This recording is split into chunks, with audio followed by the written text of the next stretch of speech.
계시록 2장 14절에서 17절 한번 읽어볼까요?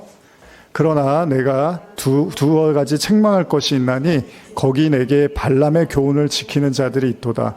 발람이 발락을 가리켜 이스라엘 자손 앞에 걸림돌을 놓아 우상의 재물을 먹게 하였고 또 행음하게 하였느니라. 이와 같이 내게도 니골라 당의 교훈을 지키는 자들이 있도다.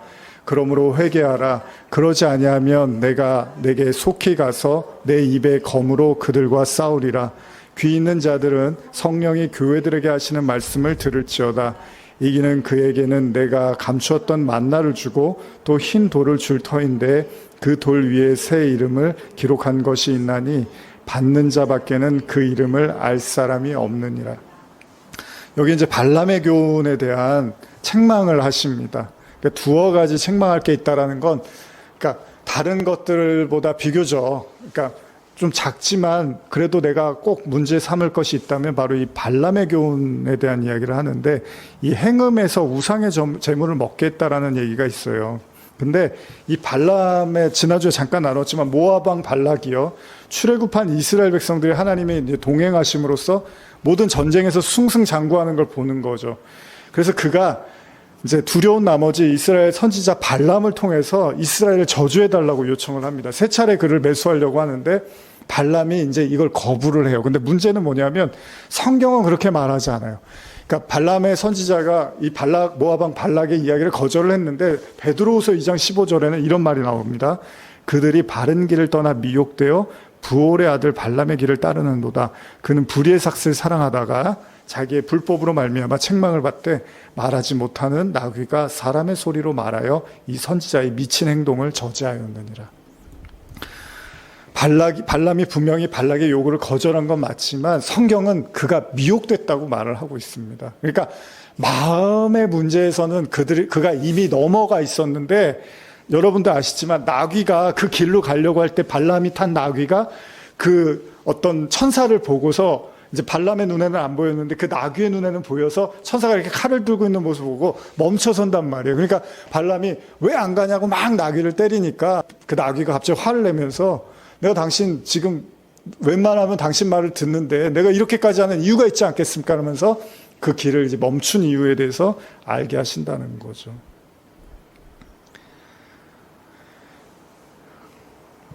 제가 이 부분에 대해서 이제 주석을 좀 읽어드릴게요. 본문은 버가목 교인들이 따랐던 발람의 교훈에 대한 설명이다. 발람의 교훈은 하나님의 백성으로 하여금 이방 사람들의 자폰을 하게 하고 우상 숭배하는 일을 타협하게 한 것으로 가리킨다. 발람은 발락의 청구대로 이스라엘 백성을 향해 정면으로 저주하지는 않았으나 모압 여인을 통해 이스라엘을 유혹하게 하여 음행케 함으로 이스라엘 백성 중 수만 명의 하나님의 징계를 받아 죽게 하였다. 여러분, 이게 이제 되게 중요한 겁니다.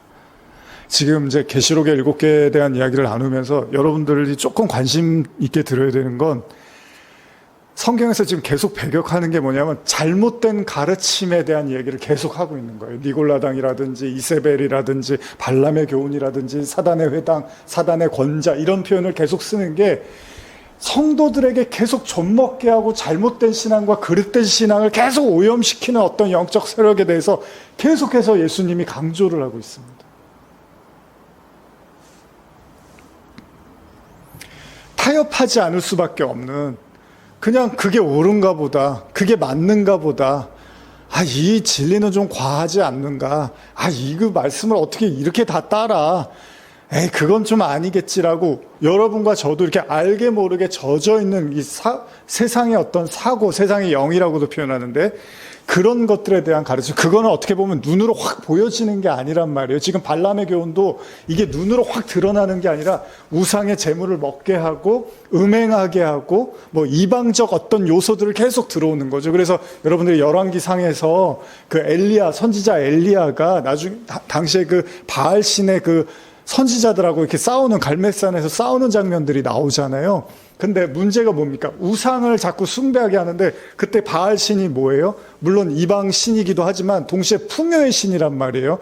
그러니까 풍요의 신을 계속 섬기게 했어요. 그래서 하나님을 다른 이름으로 바알이라고도 불렀단 말이에요. 그러니까 이게 무슨 말이냐면요, 제가 자주 예전에도 강조해서 말씀드리지만 예수님이 마태복음에서 이제 시험을 받으러 가잖아요. 예수님이 성령을 받으시고 이제 성령의 이끌림으로 마귀에게 시험을 받는데 마귀가 어떻게 예수님을 유혹합니까? 자꾸 자기한테 절을 하라 그래요. 그러면서 돌을 떡으로 만들고 또 높은 곳에서 뛰어내리라 그러고 또 마지막으로 나를 절하면 내가 세상 모든 부귀 영화를 줄게라고 하는데 이 문제가 예수님이 절을 했느냐 안 했느냐의 문제보다 더 중요한 건 이 마음의 문제를 계속 거르는 거예요. 여러분 사단이요. 우리를 유혹할 때 물론 드러나는 걸로도 유혹하지만 사실 교묘하게 우리의 마음을 가지고 유혹을 한단 말이죠. 그래서 계시록에서 이렇게 쉽게 보면 사도행전을 떠올리면서 당시에 핍박이 많았고 박해가 많아서 교회가 힘들었구나 이렇게 볼 수 있는데 사실은 계시록은 아주 교묘한 인간의 마음에 대한 문제를 다루고 있다는 거예요. 그래서 보시면 18절에서 20절도 한번 읽어보시면 시작. 두아디라 교회의 사자에게 편지하라. 그 눈이 불꽃 같고 그 발이 빛난 주석과 같은 하나님의 아들이 이르시되 내가 내 사업과 사랑과 믿음과 섬김과 인내를 아노니 내 나중 행위가 처음 것보다 많도다. 그러나 내게 책망할 일이 있노라. 자칭 선지자라 하는 여자 이세벨을 내가 용납함이니 그가 내 종들을 가르쳐 꿰어 행음하게 하고 우상의 재물을 먹게 하는도다. 여기도 보면 이세벨 이야기가 나오고 행음에 대한 얘기가 나오는데 그럼 성적으로 타락했나 보다. 이제 이렇게 요한계시록을 봐버리면 내 문제가 아닌 거예요. 세상이 이렇게 어쩌려고 말세가 되니까 지금이 바로 말세지. 지금이 종말이지.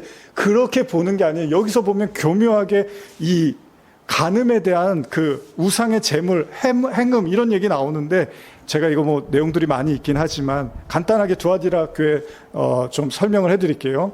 여기는 버가모와 서머나의 중간 지점에 위치해 있으며 공업도시로 유명한 곳이다. 주전 190년경에 로마의 식민지가 되었고 태양신 아폴로와 아데미 등의 신전이 있었으며 공업이 발달하게 된 조합이 그러니까 그 동업조합이 유명했다는 거예요.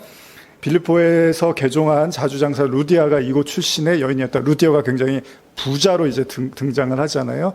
한편 두아디라 교회가 어떻게 설립되었는지 정확하게 알 수 없으나 바울이 에베소에서 올 때 전도하였거나 루디아가 전달하여 세워졌을 것으로 추측된다. 이제 주석의 내용인데, 자 계속 지금 계시록에서 강조하는 게 구약에서 이세벨은 아합 왕의 아내란 말이에요. 제가 방금 말씀드렸지만은 근데 그가 이세벨과 결혼을 해요. 그리고 그 이세벨이 바알 숭배를 도입을 하고 아세라 목성을 섬기게 한단 말이죠. 그러면서 이스라엘에 이제 우상 숭배를 퍼뜨린 자인데 그 바알 숭배가 풍요의 신이었다는 거예요. 그러니까 바알이 중요한 게 아니라 사람들의 마음에 풍요가 중요했던 거죠. 그러니까 예수님한테 마귀가 시험을 할 때도 네가 나한테 절하면 내가 세상의 모든 걸 줄게. 그러면 절을 했느냐 안 하느냐의 문제보다 그 마음에 세상의 부귀와 영화를 쫓으려고 하는 마음의 문제가 더 중요한 거란 말이죠. 그러니까 계시록은 그 교묘한 인간의 마음속에 틈타고 있는 그 어둠과 악의 영들에 대한 이야기를 상당히 경계하고 있고 굉장히 강한 어조로 회개하라고 그리고 그것으로부터 벗어나라고 강조하고 있습니다. 그런데 어려운 얘기는 아니에요. 예수님도 많이 말씀하신 게 뭐예요? 돈과 하나님은 겸하여 섬길 수가 없다라고 분명히 말씀하세요. 그러니까 이거 하나를 택하든 저거 하나를 택하지 이거 두 개 다 섬길 수는 없다고 말씀을 하셨다는 거예요. 그러니까 계시록이 저 세상 돌아가는 거 가지고 말세 어른들이 그냥 말세다 말세. 어쩌려고 애들이 저래. 어쩌려고 저런 게 텔레비에 나와. 어쩌려고 저런 뉴스가 나와. 그런 얘기가 아니에요. 성도들 안에 교묘하게 파도들고 있는 차라리 당시에는 목숨 걸고 신앙을 했으니까 사도행전 보면 목숨 걸고 신앙생활 했잖아요. 근데 지금은 목숨 걸고 신앙생활 하지 않는단 말이에요. 최소한 지금 우리 사회에서만큼은. 그러다 보니까 얼마든지 주저앉힐 수 있고 쉽게 무너뜨릴 수 있고 진리로부터 벗어나는 가르침을 얼마든지 가르칠 수 있단 말이죠. 근데 그게 계시록에는 너무 중요한 사안인 거예요. 그게 그냥 우리가 그냥 일반적으로 주일 설교라든지 그냥 일반적인 설교 들을 때는 세상 살려면 다 그런 거 이런 거 다 있어야지. 교회에서도 그런 얘기 해줘야 되는 게 맞지. 물론 필요하죠. 그러나 제가 말씀드렸잖아요. 예배란 무엇인가에서도 먹고 마시고 그런 의식주의 문제는 이방인들이 구하는 거고 너희는 하나님의 나라, 의를 구해라 라고 하셨잖아요. 그러니까 계시록도 마찬가지예요. 복음이나 진리가 관심 갖고 주목해야 되고 따라야 될 길을 이야기하고 제시하지 못하고 자꾸 이방적인 거, 이방인들이 의식주에 관심이 있다며요. 그것 때문에 하나님을 구한다며. 그래서 예수님도 시험 받을 때 마귀가 온 천하를 줄 테니까 나를 절하라고 한단 말이죠. 그러니까 이런 식으로 틈타 들어오는데 이런 것들이 교회 안에, 성도 안에 팽배해져 있으면 요새 신학교에 사람이 없고 교회에 사역자들이 없고 그런 이제 기사들을 우리가 많이 본단 말이에요. 근데 우리가 부인할 수 없는 게 물질적인 문제들이 거기에 전혀 무관하다고 말할 수는 없잖아요. 사역을 하면 너무 어렵게 살아야 되고 신학을 하고 하나님을 믿으면 뭔가 대가가 주어지지 않을 것 같고 고생만 직사게 할 것 같고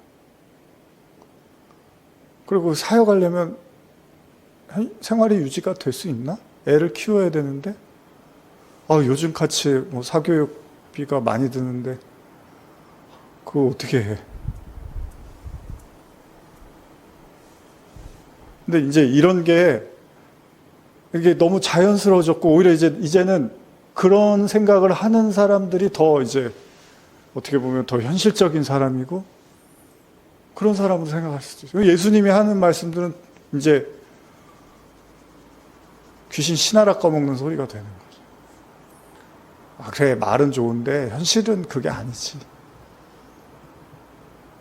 예전에 교회 개척할 때 이제 가정에서 제가 시작했잖아요. 그런 생각을 했어요. 예배를 드리는데 돈이 필요할까?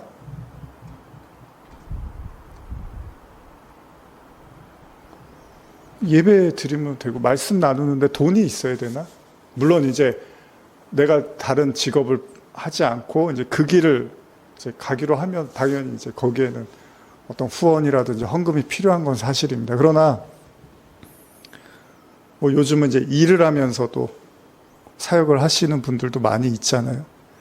그러니까 제가 말씀드리고 싶은 건 같이 모여서 예배를 드리려면 돈이 있어야 되냐는 거예요. 근데 어느샌가 사람들이 교회하려면 돈이 있어야지. 물론 필요해요. 필요 없다는 게 아니라. 근데 그건 하나님이 교회라며요. 그럼 하나님이 이끌어 가시고 책임져 주시는 거고 그거는 이방인들이 구하는 거고 하나님은 먼저 나라와 의를 구하라고 했으니까 하나님이 책임져 주시는 거잖아요. 근데 어때요? 요즘 가르침이. 안 그래요. 이생의 염려와 그런 이생의 어떤 삶의 문제 이런 것들이 압도적이에요. 복음 전하고 그러던 사람들 앞에서 참 무색한 세상이 됐고 이런 가르침이 이제 너무 팽배해져서 그냥 만몬의 그냥 가르침으로 가득 차 있어요.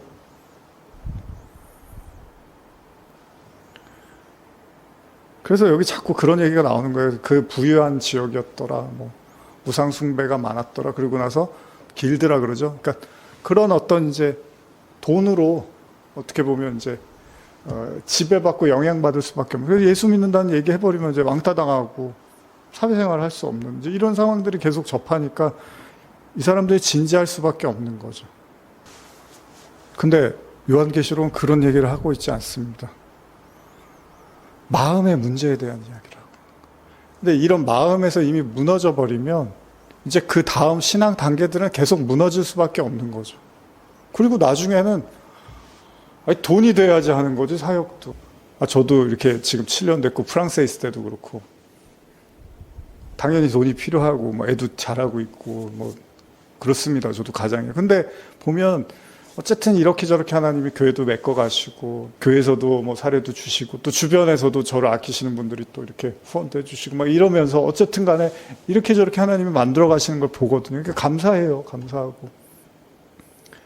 계시록은 그런 얘기 하는 겁니다. 무슨 말세가 돼서 뭐가 핵전쟁이 나고 그런 거는 별로 중요하지 않아요. 핵전쟁 나면 죽으면 되죠. 뭐 안 죽을 방법이 있나요? 핵전쟁 나는데. 그게 아니라 교회가 계속 오염되고 부패해가는 이야기들에 대해서 계시록은 되게 진지하게 회개하라 그러고 그걸 어디서부터 떨어졌는지를 에베소 말씀처럼 어디서부터 이게 문제가 생겨갖고 이렇게 됐는지를 계속 찾아내고 민감하게 반응하라는 그런 얘기를 하는 거죠.